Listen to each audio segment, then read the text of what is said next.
కొట్టివేసి మా అందరి పేరు జీవ గ్రంథంలో రాయమని అడుగుతున్నాం ప్రభా. ఈ పేరు జీవ గ్రంథం ఉందా అని అడుగుతున్నారు నాయన.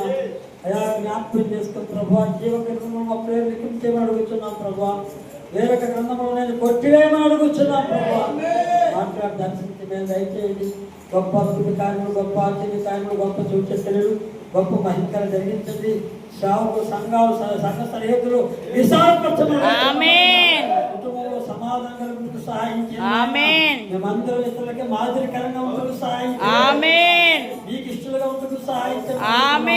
మిమ్మల్ని సంతోషపెట్టే వరకు ఉంటూ సహాయం చేయండి. ఎంత భయభక్తులు కలిగి ఉంచుకుంటూ సహాయం చేయండి. మాట వినేవారుగా ఉంటూ సహాయం చేయండి. స్థానం మీకు ఇచ్చుటకు సహాయం చేయండి. మహిమ కార్యం జరిగించిన సాక్షివాసం దేవా. దూర ప్రాంతానికి దోషణ తీసుకుని వచ్చాను. అవునయ్యా, గౌరవకు అర్థమైన రీతిలో మాట్లాడయ్యా. స్తోత్రం. అందరికీ అర్థమైన రీతిలో అందరికీ అవసరమైన మాటలు. అవునయ్యా, యేసు యేసు. అవునయ్యా, అవునయ్యా, అవునయ్యా, అవునయ్యా, అవునయ్యా. స్తోత్రం. ఆమేన్.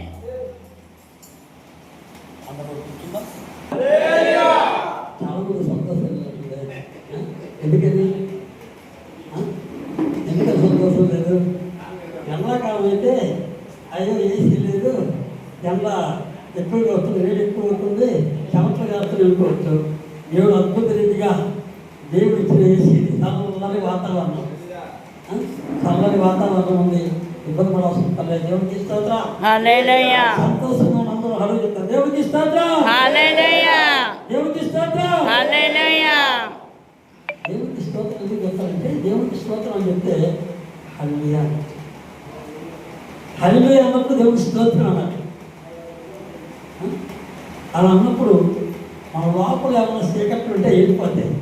చాలామంది ఆ చీకటికి వెళ్ళిపోతే అనగా ఆ చీకటి మాలో ఉంటే బాగుంటుంది అందుకని చెప్పేసి వాళ్ళు ఏం చేస్తారు, హల్లెలూయా చెప్పడం, స్తోత్రం చెప్పడం, మౌనంగా ఉంటాం. అప్పుడు ఆ చీకటి లోపలే ఉంటుంది, లోపలే ఉంటుంది. మన లోపల ఉన్న చీకటి పోవాలంటే హల్లెలూయా చెప్తే బయటకు వెళ్ళిపోతాయి. స్తోత్రం చెప్తే బయటకు వెళ్ళిపోతాయి. హల్లెలూయా చెప్పరు, స్తోత్రం చెప్పరు. ఆ లోపల ఇన్ని సైతాలు తెలియకుండా వస్తూ ఉంటాయి. ఇదేంటి బాధగా తెలియకుండా ఎలా వస్తాయి బాధగా అనుకోవచ్చు. ఈ గ్లాసులు వేసాం, డోర్లు వేసాం, అన్నీ వేసినా కూడా ఇది దొంగొచ్చాం.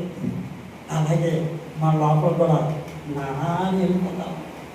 అందుకనే దేవుడు లేకుండా తినే ఆహారం వల్ల అపవిత్రమైనది కాదు, నోటిలో నుంచి వచ్చేది